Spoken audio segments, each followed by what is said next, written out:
Next up, we're all seeing the cost of living increase, no more so than those of us who are buying meat like beef and pork. Prices are going way up in the shops. And it's time, maybe, to consider different forms of meat to actually get your protein fix. We used to eat animals like deer, rabbits and pigeons, but they've fallen out of favour in recent decades. So rather than simply culling them, is it time for Britain to consider eating other alternatives instead? Well, joining me now, I'm delighted to say, to debate the meaty topic is farmer Gareth Wyn-Jones and Robert Gorden, a spokesperson for Animal Rebellion. Gareth, I'll come to you first, if you don't mind. The prices of meats and beef and pork, they're all going up in the shops. Do you think it is time to start talking about alternatives? Well, I haven't stopped eating alternatives. I do a lot of shooting, so pigeons, squirrels, rabbit, hares, everything, deer, everything's on my menu. And it's fantastic food, you know. It's food that protects the food that we're growing and it feeds us as well. And that's really important. Not wasting these animals, but eating them at every chance we get. And there's lots of fantastic recipes. And it will take the pressure off the older cows as well. For my radio listeners, Gareth has got a fantastic image of a cow there, one of his cows. But Gareth, would you actually welcome the return of deer, rabbits and pigeon to our dinner tables? Because some people might say, oh, you know, poor Bambi. No, listen, it's fantastic food. And, you know, when we're growing crops, to protect them crops, we need to shoot pigeons, you know, we need to keep the deer numbers down to protect tree growth. Yeah. Everything has a balance. So when we take these out of the equation, they're fantastic to eat then. You know, we should be utilising it. We should be promoting it as healthy, nutritious food. And there's so many great recipes. I was brought up on rabbit and hare and pigeon. And, you know, I still go shooting pheasants, a big part of what I eat as well. Duck, because, you know, wild duck. It's all fantastic. Really need to be pushing it, and its nutritional value as well, you know, because it's outside, it's eating all the healthy stuff, and that'll come through in the meat. Yeah, and Gareth, what do you think about those like the likes of Animal Rebellion and other outfits that might well say, well, look, we should look to alternatives, maybe like insects, Gareth? Yeah, listen, if they want to eat bugs, yeah, carry on. You know, it's not a problem with me. That's their decision. But they will be killing as many animals as me, because the food that's grown, you know, to produce corn, you know, to put into a lot of the foods they're eating, will be shooting pigeons, keeping the number of deer down, you know, keeping crows off, shooting rats as well. You know, all these things are part of the food system. So no food we're putting on our plate will not have a death toll. So we've just got to utilise it and, you know, enjoy everything about what we're doing and not waste it. Celebrate, you know, the animals that we've taken their lives by eating them. Because, Gareth, well, the point that you raised there is a really important one, and I think only someone in your profession would actually understand that and be able to tell us that, unlike the activist classes who are telling us we need to consume less meat and actually to farm less as well. They would curtail your industry. I'm wondering, the biodiversity, we don't actually speak about the knock-on effects. You've just mentioned that more deer can actually act as a deterrent on trees and things like that. That's exactly what the likes of the eco-extremists actually purport to want to see, isn't it? Yeah, and you know, we have to have a balance. We can't have overpopulations of deer. If you do, you're not going to get any tree growth. You know, we can't have overpopulation of pigeons as well, especially wood pigeons, you know, and a couple of fried wood pigeon breasts are absolutely fantastic with a bit of bacon. So, you know, we have to address that balance to grow our food.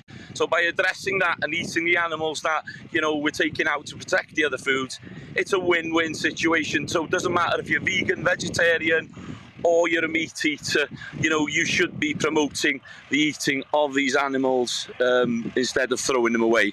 And it's cheap, nutritious, healthy meat.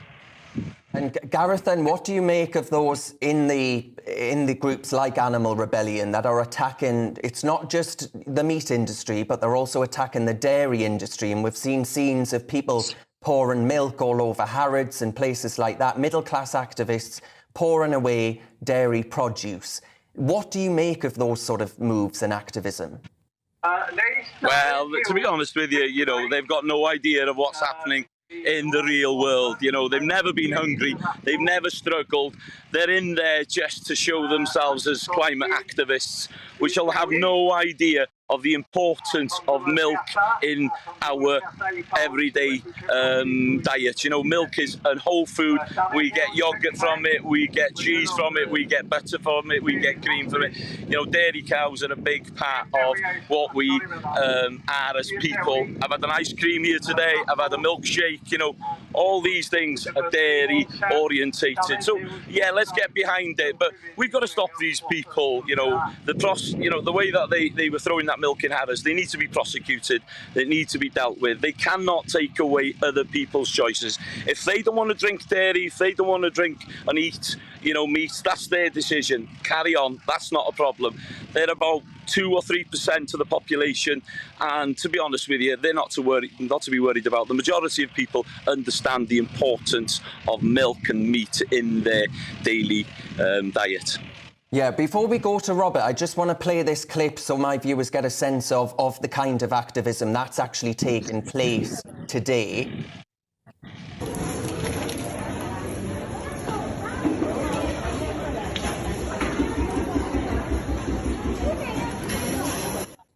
So, looking at those scenes, is this actually an effective way? Because I just ask, you're actually burdening the cleaners, right? You're burdening, it's the least well off that you're putting this burden on with your activism. It's not actually the upper echelons of the dairy industry or even of Harrods that you're ruining the day of. Sorry, you broke up there for a minute. Oh. Well, Gareth, I'm just saying, it's actually not the upper echelons of Harrods or the dairy industry that are affected by this, is it? It's the poor cleaners at the end of the day that have got to clean up this mess left by these pig-ignorant activists. Well, I think it's a childish act, They're just trying to show off, and you've seen them in their expensive pumps, and they're, I hate to say the word woke, but we get into trouble for saying it, but, they're just a middle-class city slickers. They've got no real idea what food production. If they want to go vegan to thinking that they're saving the planet, good for them, carry on, but don't take away that choices. And again, you're dead right. The cleaners there, they'll be on minimum wage, cleaning up their mess. Do they care? No. It was just a childish act of protest, which I think was absolutely pathetic, wasting top quality food, milk on the floor like that. It shouldn't be happening. And if they come after farmers and try to stop the dairy industry this September, there will be a fight back. The farmers are ready, willing, and the processors are. They need to start to understand it's a freedom of choice, and they shouldn't be doing it. So, Robert, what do you say to that charge that you just don't care, that you're city slickers that don't care about the cost of living crisis, generation defining even as it is, that actually you people don't care about real people out there? Well, I'd say, first of all, that I grew up in rural Norfolk, so it's patently false. But when we're talking about a cost of living crisis, we have to remember that farmers have been in a cost of living crisis for years now. So when we go and we do these protests, which, by the way, were inspired by farmers who in 2015 across Europe used the exact same tactics. When we do this, we're calling on the government to support farmers in a just transition to a plant-based food system, because we were talking about win-wins before. And our demand is a very clear win-win. When we transition to a plant-based future, we free up a significant amount of land, and that land can be rewilded, draw down carbon from the atmosphere, alleviate our climate crisis, and return nature and vital habitats to the species that need it most, that are currently at threat of extinction. So, Robert, or rather, what do you say to people like Gareth who say, well, actually, you would be saying to the biodiversity of my farm, deers act as a pest if there are too many of them as far as trees are concerned. Actually, you would end up, it would be counterproductive to advocate that we just stop farming animals, essentially.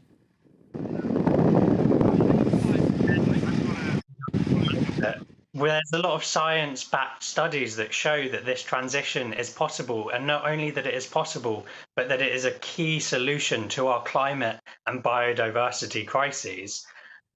So, Robert, what's your response then to people like Gareth? Are you just saying to him, well, suck it up, Buttercup, we're going to come for your farm, we want your farm to end, your livelihood to be gone?